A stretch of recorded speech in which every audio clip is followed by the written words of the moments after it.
شروع اللہ کا نام لے کر جو بڑا مہربان نہایت رحم والا ہے۔ الف لام را، یہ ایک پر نور کتاب ہے، اس کو ہم نے تم پر اس لیے نازل کیا ہے کہ تم لوگوں کو اندھیروں سے نکال کر روشنی کی طرف لے جاؤ، یعنی ان کے پروردگار کے حکم سے عزت والے خوبیوں والے مالک کے راستے کی طرف، یعنی اس اللہ کے راستے کی طرف کہ جو کچھ آسمانوں اور زمین میں ہے سب اسی کا ہے۔ اور ان کافروں کے لیے عذاب شدید کی وجہ سے تباہی اور بربادی مقدر ہے، جو آخرت کے مقابلے میں دنیاوی زندگی کو پسند کرتے اور لوگوں کو اللہ کے راستے سے روکتے اور اس میں کجی چاہتے ہیں۔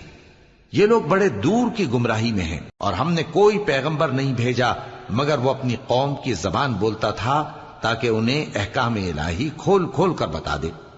پھر اللہ جسے چاہتا ہے گمراہ رہنے دیتا ہے اور جسے چاہتا ہے ہدایت دیتا ہے، اور وہ غالب ہے، حکمت والا ہے۔ اور ہم نے موسیٰ کو اپنی نشانیاں دے کر بھیجا کہ اپنی قوم کو تاریکیوں سے نکال کر روشنی میں لے جاؤ اور ان کو اللہ کے دن یاد دلاؤ، اور اس میں ان لوگوں کے لیے جو صابر و شاکر ہیں نشانیاں ہیں۔ اور جب موسیٰ نے اپنی قوم سے کہا کہ اللہ نے جو تم پر مہربانیاں کی ہیں ان کو یاد کرو، جبکہ اس نے تم کو فرعون کی قوم سے رہائی بخشی، وہ لوگ تمہیں برے برے عذاب دیتے تھے اور تمہارے بیٹوں کو مار ڈالتے تھے اور تمہاری لڑکیوں کو زندہ رہنے دیتے تھے، اور اس میں تمہارے پروردگار کی طرف سے بڑی آزمائش تھی۔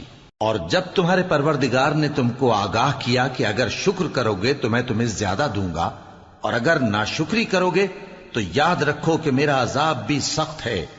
اور موسیٰ نے صاف صاف کہہ دیا کہ اگر تم اور جتنے اور لوگ زمین میں ہیں سب کے سب ناشکری کرو تو بھی اللہ بے نیاز ہے، قابل تعریف ہے۔ بھلا تم کو ان لوگوں کے حالات کی خبر نہیں پہنچی جو تم سے پہلے تھے، یعنی نوح اور عاد اور سمود کی قوم اور جو ان کے بعد تھے، جن کا علم اللہ کے سوا کسی کو نہیں۔ جب ان کے پاس ان کے پیغمبر نشانیاں لے کر آئے تو انہوں نے اپنے ہاتھ ان کے منہوں پر رکھ دیے کہ خاموش رہو، اور کہنے لگے کہ ہم تو تمہاری رسالت کو تسلیم نہیں کرتے، اور جس چیز کی طرف تم ہمیں بلاتے ہو ہم کو اس میں بھاری شک ہے۔ ان کے پیغمبروں نے کہا، کیا تم کو اللہ کے بارے میں شک ہے جو آسمانوں اور زمین کا پیدا کرنے والا ہے؟ وہ تمہیں اس لیے بلاتا ہے کہ تمہارے گناہ بخشے اور ایک مدت مقرر تک تم کو مہلت دے۔ وہ بولے کہ تم تو ہمارے ہی جیسے آدمی ہو، تمہارا یہ منشا ہے کہ جن چیزوں کو ہمارے بڑے پوجتے رہے ہیں ان کے پوجنے سے تم ہمیں روک دو، تو اچھا کوئی کھلی دلیل لاؤ، یعنی معجزہ دکھاؤ۔ پیغمبروں نے ان سے کہا کہ ہاں ہم تمہارے ہی جیسے آدمی ہیں، لیکن اللہ اپنے بندوں میں سے جس پر چاہتا ہے نبوت کا احسان کرتا ہے، اور ہمارے اختیار کی بات نہیں کہ ہم اللہ کے حکم کے بغیر تم کو تمہاری فرمائش کے مطابق معجزہ دکھائیں، اور اللہ ہی پر مومنوں کو تو بھروسہ رکھنا چاہیے۔ اور ہم کیوں اللہ پر بھروسہ نہ رکھیں حالانکہ اس نے ہم کو ہمارے دین کے سیدھے رستے بتائے ہیں، اور جو تکلیفیں تم ہم کو دیتے ہو اس پر ہم صبر کریں گے، اور اہل توکل کو تو اللہ ہی پر بھروسہ رکھنا چاہیے۔ اور جو کافر تھے انہوں نے اپنے پیغمبروں سے کہا کہ یا تو ہم تم کو اپنے ملک سے باہر نکال دیں گے یا تم ہمارے مذہب میں واپس آ جاؤ۔ پس ان کے پروردگار نے ان کی طرف وحی بھیجی کہ ہم ظالموں کو ہلاک کر دیں گے اور ان کے بعد تم کو اس زمین میں آباد کر دیں گے۔ یہ اس شخص کے لیے ہے جو قیامت کے روز میرے سامنے کھڑے ہونے سے ڈرے اور میرے عذاب سے خوف کرے۔ اور پیغمبروں نے اللہ سے فتح چاہی اور ہر سرکش ضدی نامراد رہ گیا۔ اس کے پیچھے دوزخ ہے اور اسے پیپ والا پانی پلایا جائے گا، وہ اس کو گھونٹ گھونٹ کر کے پیے گا اور گلے سے نہیں اتار سکے گا، اور ہر طرف سے اسے موت آ رہی ہوگی مگر وہ مرنے میں نہیں آئے گا، اور اس کے بعد سخت عذاب ہوگا۔ جن لوگوں نے اپنے پروردگار سے کفر کیا ان کے اعمال کی مثال راکھ کی سی ہے کہ آندھی کے دن اس پر زور کی ہوا چلے جو اسے اڑا لے جائے۔ اسی طرح جو کام وہ کرتے رہے ان پر ان کو کچھ قابو نہ ہوگا۔ یہی تو پرلے سرے کی گمراہی ہے۔ کیا تم نے نہیں دیکھا کہ اللہ نے آسمانوں اور زمین کو تدبیر سے پیدا کیا ہے؟ اگر وہ چاہے تو تم کو نابود کر دے اور تمہاری جگہ نئی مخلوق پیدا کر دے۔ اور یہ اللہ کو کچھ بھی مشکل نہیں۔ اور قیامت کے دن سب لوگ اللہ کے سامنے کھڑے ہوں گے تو غریب پیروکار بڑے بن بیٹھنے والوں سے کہیں گے کہ ہم تو تمہارے پیرو تھے، کیا تم اللہ کا کچھ عذاب ہم پر سے دفع کر سکتے ہو؟ وہ کہیں گے کہ اگر اللہ ہم کو ہدایت کرتا تو ہم تم کو ہدایت کرتے۔ اب ہم گھبراہٹ ظاہر کریں یا صبر کریں ہمارے حق میں برابر ہے، کوئی جگہ رہائی کی ہمارے لیے نہیں ہے۔ اور جب حساب کتاب کا کام فیصل ہو چکے گا تو شیطان کہے گا جو وعدہ اللہ نے تم سے کیا تھا وہ تو سچا تھا، اور جو وعدہ میں نے تم سے کیا تھا وہ جھوٹا تھا، اور میرا تم پر کسی طرح کا زور نہیں تھا۔ ہاں، میں نے تم کو گمراہی اور باطل کی طرف بلایا تو تم نے جلدی سے اور بے دلیل میرا کہنا مان لیا، تو آج مجھے ملامت نہ کرو، اپنے آپ ہی کو ملامت کرو۔ نہ میں تمہاری فریاد رسی کر سکتا ہوں اور نہ تم میری فریاد رسی کر سکتے ہو۔ میں اس بات سے انکار کرتا ہوں کہ تم پہلے مجھے شریک بناتے تھے۔ بے شک جو ظالم ہیں ان کے لیے درد دینے والا عذاب ہے۔ اور جو ایمان لائے اور عمل نیک کرتے رہے وہ بہشتوں میں داخل کیے جائیں گے جن کے نیچے نہریں بہہ رہی ہیں، اپنے پروردگار کے حکم سے وہ ہمیشہ ان میں رہیں گے، وہاں وہ ہر ملاقات پر ایک دوسرے کو سلام کہیں گے۔ کیا تم نے نہیں دیکھا کہ اللہ نے کلمہ طیبہ کی کیسی مثال بیان فرمائی ہے؟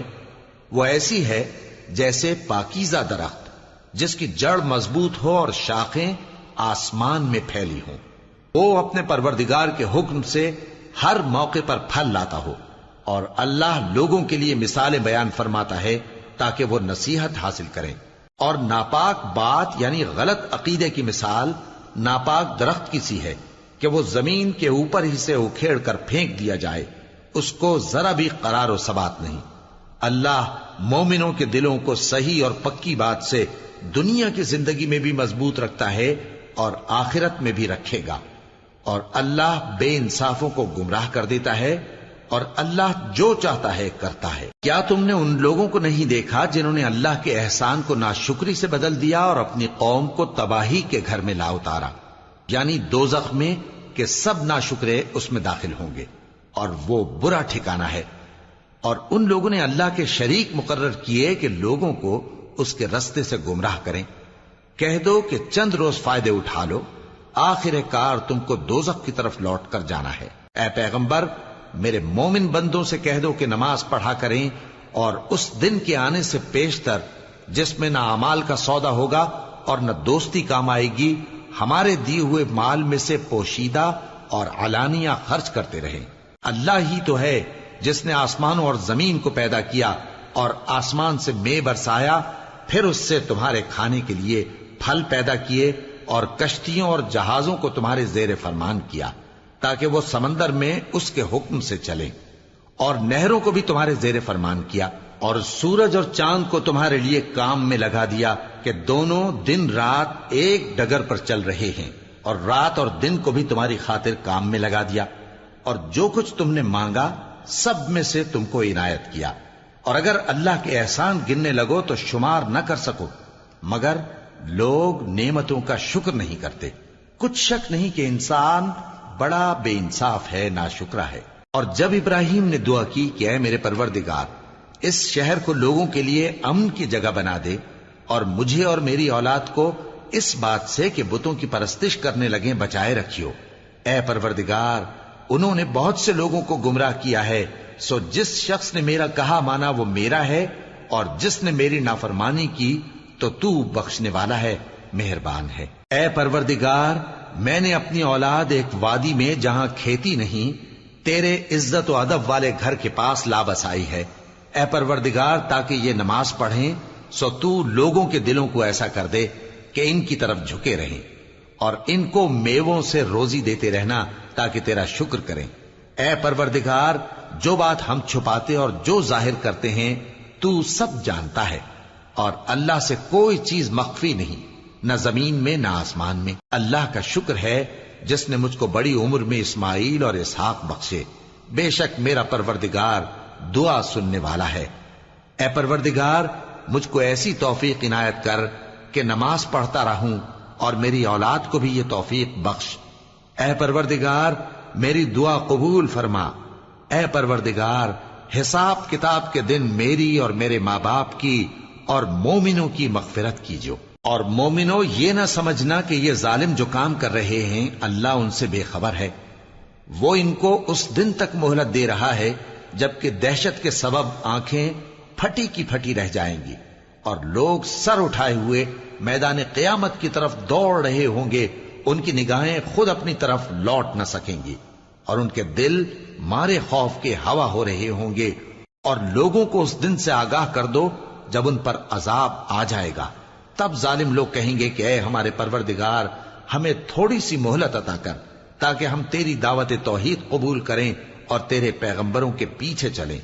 تو جواب ملے گا، کیا تم پہلے قسمیں نہیں کھایا کرتے تھے کہ تم کو اس حال سے جس میں تم ہو زوال نہیں ہوگا؟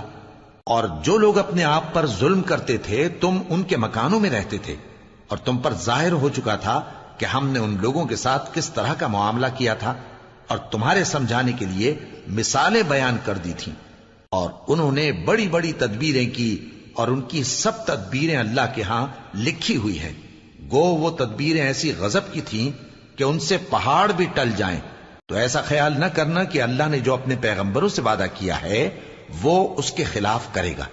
بے شک اللہ زبردست ہے، بدلہ لینے والا ہے۔ جس دن یہ زمین دوسری ہی زمین بنا دی جائے گی اور آسمان بھی بدل دیے جائیں گے اور سب لوگ اللہ کے سامنے نکل کھڑے ہوں گے، جو یکتا ہے بڑا زبردست ہے۔ اور اس دن تم گناہگاروں کو دیکھو گے کہ زنجیروں میں جکڑے ہوئے ہیں، ان کے کرتے تارکول کے ہوں گے اور ان کے چہروں کو آگ لپٹ رہی ہوگی، یہ اس لیے کہ اللہ ہر شخص کو اس کے اعمال کا بدلہ دے۔ بے شک اللہ جلد حساب لینے والا ہے۔ یہ قرآن لوگوں کے نام اللہ کا پیغام ہے تاکہ ان کو اس سے ڈرایا جائے اور تاکہ وہ جان لیں کہ وہی اکیلا معبود ہے، اور تاکہ اہل عقل نصیحت حاصل کریں۔